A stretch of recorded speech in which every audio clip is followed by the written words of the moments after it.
ಕಡೆ ಹೋಗುತ್ತಾ ಬಿಜೆಪಿನ ಬಿಟ್ಟು ಭಾರತೀಯ ಜನತಾ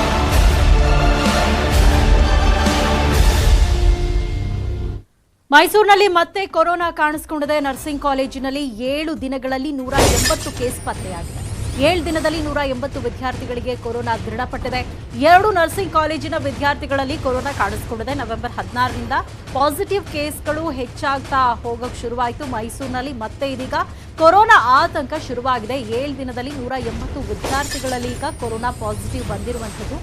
ಸೊ 7 ದಿನದಲ್ಲಿ ಇಷ್ಟೊಂದು ಪ್ರಮಾಣದಲ್ಲಿ ಕೊರೋನಾ ಪಾಸಿಟಿವ್ ಸಂಖ್ಯೆ ಹೆಚ್ಚಾಗ್ತಾ ಇರುವಂಥದ್ದು ಮೈಸೂರಿಗರಲ್ಲಿ ಇದೀಗ ಮತ್ತಷ್ಟು ಆತಂಕವನ್ನ ಹೆಚ್ಚು ಮಾಡಿದೆ. 2 ನರ್ಸಿಂಗ್ ಕಾಲೇಜಿನ ವಿದ್ಯಾರ್ಥಿಗಳಲ್ಲಿ ಕೊರೋನಾ ಕಾಣಿಸಿಕೊಂಡಿದೆ. ನವೆಂಬರ್ 16ರಿಂದ ಪಾಸಿಟಿವ್ ಸಂಖ್ಯೆ ಹೆಚ್ಚಾಗ್ತಾ ಹೋಗಿರುವಂಥದ್ದು ಮೈಸೂರಿನಲ್ಲಿ ಇದೀಗ ಮತ್ತೆ ಕೊರೋನಾ ಆತಂಕ ಶುರುವಾಗಿದೆ.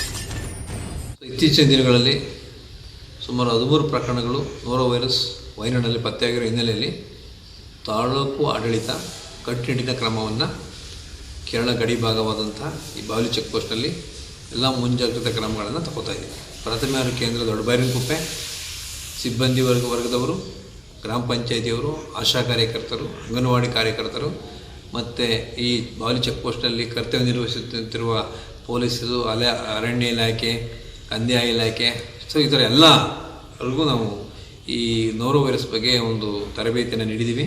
ಸೊ ಟ್ರಾವೆಲ್ ಹಿಸ್ಟ್ರಿನ ಸಹ ನಾವಿಲ್ಲಿ ಕಲೆಕ್ಟ್ ಮಾಡ್ತಾ ಇದ್ದೀವಿ. ಸೊ ಕೇರಳ ಗಡಿ ಭಾಗಕ್ಕೆ ಹೊಂದ್ಕೊಂಡಿರೋಂಗೆ ಸುಮಾರು 20-22 ಏನು ಗ್ರಾಮಗಳಿವೆ. ಎಲ್ಲ ಗ್ರಾಮಗಳಲ್ಲೂ ಮನೆ ಸಮೀಕ್ಷೆ ಮಾಡಲಿಕ್ಕೆ ಆಶಾ ಕಾರ್ಯಕರ್ತರು, ಅಂಗನವಾಡಿ ಕಾರ್ಯಕರ್ತರಿಗೆ ಇನ್ಸ್ಟ್ರಕ್ಷನ್ ಕೊಟ್ಟಿದ್ದೀವಿ.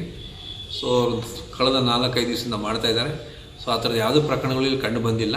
ಸೊ ಒಟ್ಟಾರೆ ಇಲ್ಲಿಂದ ಕೇರಳ ಹೋಗೋದು, ಕೇರಳದಿಂದ ಇಲ್ಲಿ ಬರೋವಂಥವ್ರನ್ನ ನಾವು ಅವ್ರ ಮೇಲೆ ನಿಗಾ ಇಟ್ಟಿದ್ದೀವಿ. ಸೊ ಎಲ್ಲ ಸಮೀಕ್ಷೆಯನ್ನು ಮಾಡ್ತಾಯಿದ್ದೀವಿ. ಸೊ ಒಟ್ಟಾರೆ ಈ ನಮ್ಮ ತಾಲೂಕು ಆಡಳಿತ ವತಿಯಿಂದ ಎಲ್ಲ ಮುಂಜಾಗ್ರತಾ ಕ್ರಮವನ್ನು ತಗೊಂಡಿದ್ದೀವಿ. ಜನರು ಅನ್ನೆಸರಿ ಆತಂಕ ಪಡೋ ಅವಶ್ಯಕತೆ ಇಲ್ಲ. ಸೊ ಇತ್ತೀಚಿನ ದಿನಗಳಲ್ಲಿ ಈ ಬಗ್ಗೆ ಮತ್ತಷ್ಟು ಮಾಹಿತಿ ಕೊಡ್ತೀವಿ ಚಿಕ್ಕ ಬ್ರೇಕ್ ಆದ್ಮೇಲೆ.